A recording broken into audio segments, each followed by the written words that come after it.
Assalamualaikum warahmatullahi wabarakatuh. Hello everyone. First thing first, let me introduce myself. My name is Asifa Nanda Fadila. I'm student at University Technocrat Indonesia with NPM number 234111031. Welcome back to today's learning video. In this video, I'll be talking about focus group discussion or FGD for short. This is super important topic because FGD are widely used in business research and communication to get insight from a group people fast in detail. Well, go over what FGD, it's the key features, what is used for, how to run one, and the pros and cons. So, make sure you watch till the end. I'll be breaking down in simple, easy to follow way. Nah, teman-teman, di sini kita akan bahas terlebih dahulu pengertian FGD.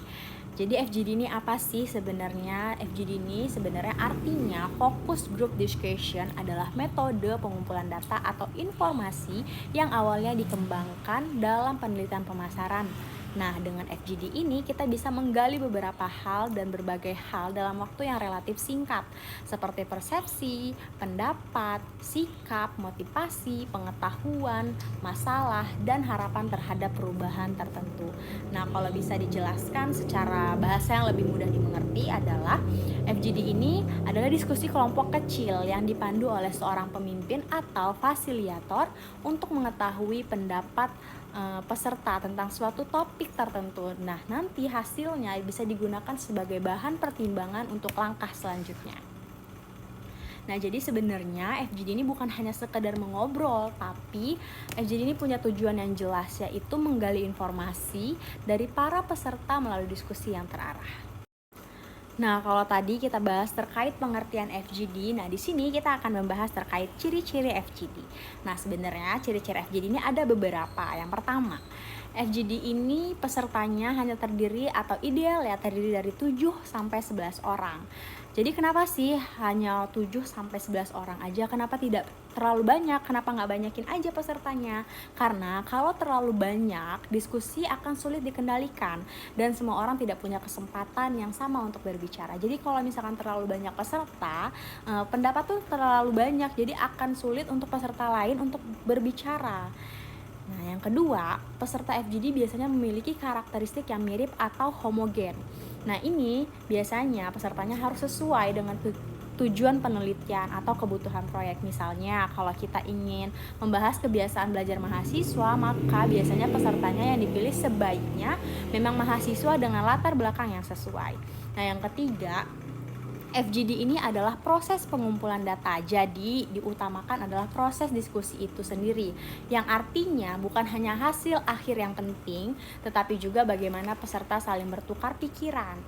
Jadi yang keempat ada FGD merupakan metode pengumpulan data kualitatif. Jadi hasilnya bukan berupa angka, tetapi berupa pendapat, cerita, dan pandangan dari peserta.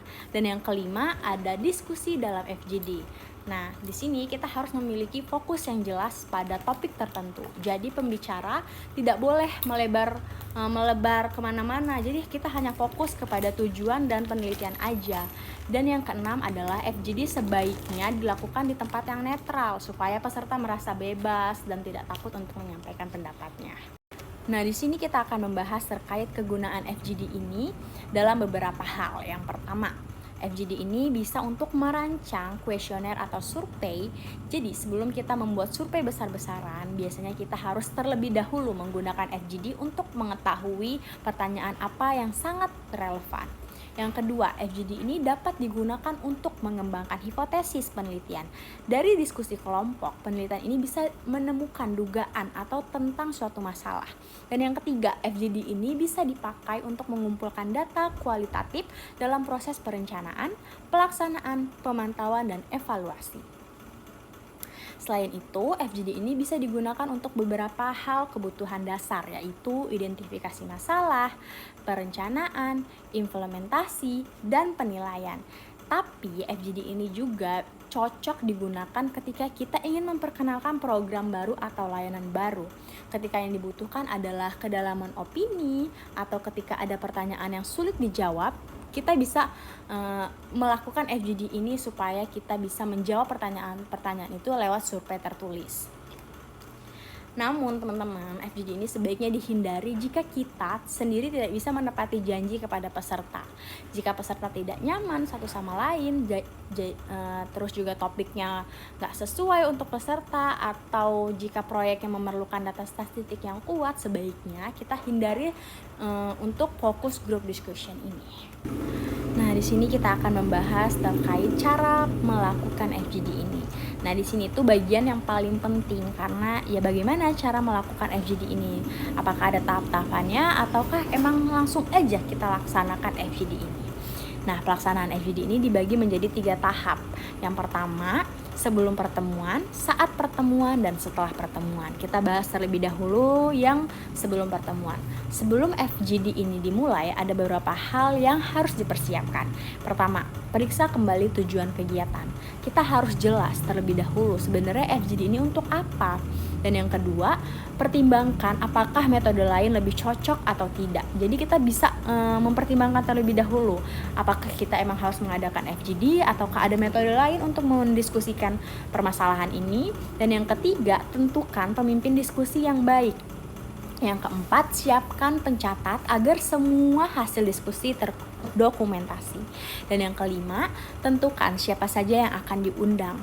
Dan yang keenam, putuskan apakah perlu ada insentif untuk peserta. Dan yang ketujuh, atur tempat, waktu, dan detail pertemuan. Dan yang kedelapan, siapkan pertanyaan-pertanyaan yang akan diajukan. Dan yang kesembilan, ada rekrut para peserta. Dan yang ke-10, cek kembali seluruh persiapan agar tidak ada yang terlewatkan. Nah, saat pertemuan FGD ini berlangsung, ketika grup ini sudah kumpul, hal yang pertama yang harus kita lakukan adalah mengucapkan terima kasih kepada peserta yang sudah datang. Selain itu, jelaskan tujuannya apa dan sasaran diskusinya apa. Lalu terangkan bagaimana berjalannya pertemuan ini dan bagaimana peserta bisa berkontribusi. Di sini kita akan membahas kelebihan FGD. Di kelebihan FGD ini yang pertama adalah FGD ini ada sinergism atau kelompok ini bisa menghasilkan informasi, ide, dan sudut pandang yang lebih luas. Yang kedua ada benefits of snowballs, yaitu suatu komentar dari peserta bisa memicu reaksi berantai dan memunculkan ide-ide baru.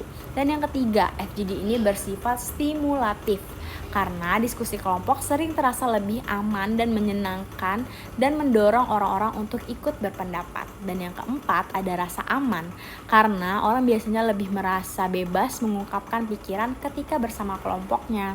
Dan yang kelima, FGD ini memungkinkan peserta untuk berbicara secara spontan sehingga pendapat yang muncul bisa lebih alami dibanding wawancara biasa. Jadi biasanya dikatakan bahwa FGD ini sangat berguna untuk menggali informasi yang kaya dan beragam dari banyak orang sekaligus. Nah, kalau tadi kita bahas kelebihan FGD, di sini kita akan bahas kekurangan FGD ini.